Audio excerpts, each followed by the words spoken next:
Vance with Restoration One. I'm actually just reaching out to our community. What we're really trying to put together is a way that we can help keep Colorado clean. And we do a lot of commercial accounts, or we go out and do disinfecting for commercial accounts to help them. And we got thinking, why don't we teach small business owners how to take care of their own businesses so you can get your employees safe, your clients safe. We can help people train to keep their properties clean and help them stay open. You know, help them make money, help them keep doing what they need to be doing. We have expert technicians, and we want to offer a service where we can show you how to keep your business clean, your employees safe, and customers entering your business.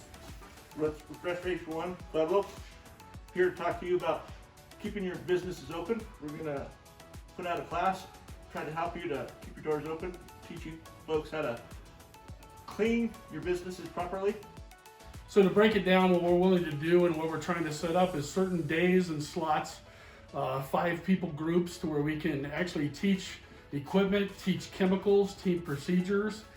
This is something we're professional at, and we basically want to offer our services to be able to help train a person that's helping you clean, or yourself, being the size of businesses, whatever it is, to help keep your margins down where you can actually stay open and stay clean.